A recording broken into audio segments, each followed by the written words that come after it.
Hey, I'm Jeff Beck, and I'm here at Crumbl headquarters to teach you how to play Cover Your Cookies, a collaboration between Grandpa Beck's Games and Crumbl, for 3 to 6 players ages 7 and up. Your goal in Cover Your Cookies is to be the player with the most dough at the end of the game. You'll earn dough by forming and swiping batches of cookies, which are each worth a certain amount of dough.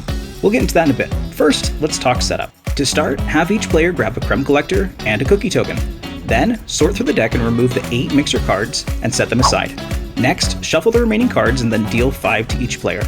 Split the remaining deck in half, shuffle the mixer cards into one half, and then place the other half atop it in the middle of the table. Finally, you'll flip the top card from the deck to start the draw pile. Play then begins with the person who has eaten a cookie most recently. On your turn, you'll take one of the following 3 actions. 1. Form a batch of cookies. 2. Attempt to swipe a batch of cookies. Or 3. Discard a cookie and then draw a new card. A batch can be formed in one of 2 ways. You can pair 2 identical cookies from your hand, or pair a cookie from your hand with an identical one from atop the discard pile. Alternatively, you can form a batch by pairing a wild card with any other cookie in your hand, or with a cookie atop the discard pile. When you do so, be sure to place the cookie atop the milk card. Why are the wilds milk? Because nothing pairs better with a cookie than a cold glass of milk. There are 2 kinds of wild milk cards, fresh milk and chocolate milk. Chocolate milk is worth more because, well, it's chocolate. However, neither one outranks the other, and either can be used in the place of any cookie card. Milk's only limitation is that you can't pair 2 together to form a batch of cookies. Also note that you can't form a batch of cookies with more than 2 cards. Anyways, after you've formed a batch, draw back up to 5 cards, drawing 1 card at a time. Play then passes to the person to your left. On your first turn, forming a batch of cookies is your best choice. If you can't form a batch, you must discard a cookie and then draw a new card. This ends your turn. Discarding is the action that you must take on your turn if you can't do something else. The only exception is on a player's second turn. If you weren't able to form a batch on your first turn, then on your second turn you can lay down any single cookie card from your hand to form your first batch. On subsequent turns, each time you form a new batch of cookies, it's laid crosswise on top of the previous batch of cookies in your stack in alternating fashion like this. Batches are never combined, even if they are both made up of the same kind of cookies. Once you have formed at least one batch of your own, you're allowed a new choice of action on your turn. You may attempt to steal, swipe, another player's batch of cookies. Before you start swiping cookies, keep in mind that a couple of conditions need to be met. First, you must have laid down at least one batch of your own. Second, you may only target a player if they have 2 or more total batches. To be clear, you can attempt to swipe from a player with only 1 batch. To initiate a swipe attempt, play either a cookie matching another player's top batch or a wild card from your hand. And no, you can't use a cookie atop the discard pile to start a challenge. If you are the one being challenged, you may choose to defend your top batch.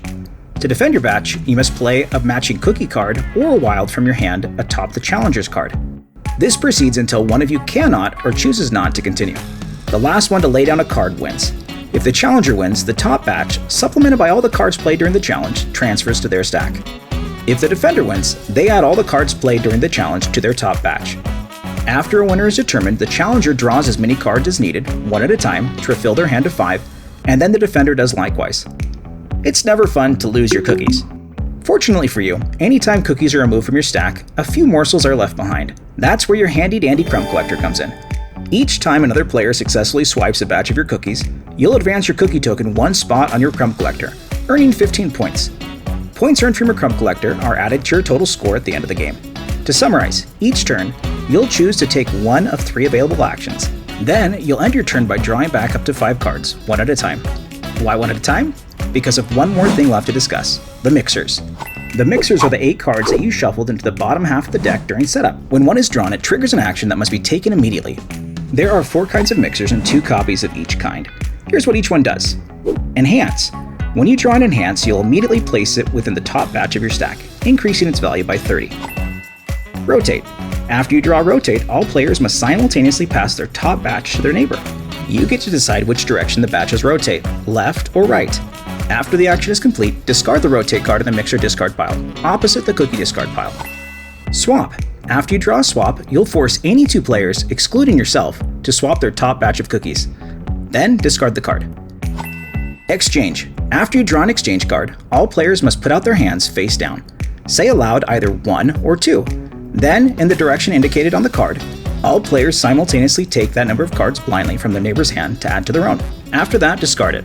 Once a mixer card's action has taken effect, play resumes as normal. The game enters its final stage after the last card has been drawn from the deck. Play continues until everyone has either played or discarded every last card from their hand. Keep in mind that if you run out of cards before another player, your cookies will be defenseless, so play your final cards wisely. Remember that if you can't do anything else on your turn, you must still discard a card. After everyone's hand is depleted, the game ends. Add up the dough value of all the cookie and milk cards in your stack. An easy way to do this is to form piles worth 100 points each. Then add your Crumb Collector points to your card total to get your final score. The player with the most dough wins. If that wasn't you, no worries. Have a cookie and blame your crummy luck. And that, my friends, is how the cookie crumbles. This video teaches the basic rules for 4 to 6 players.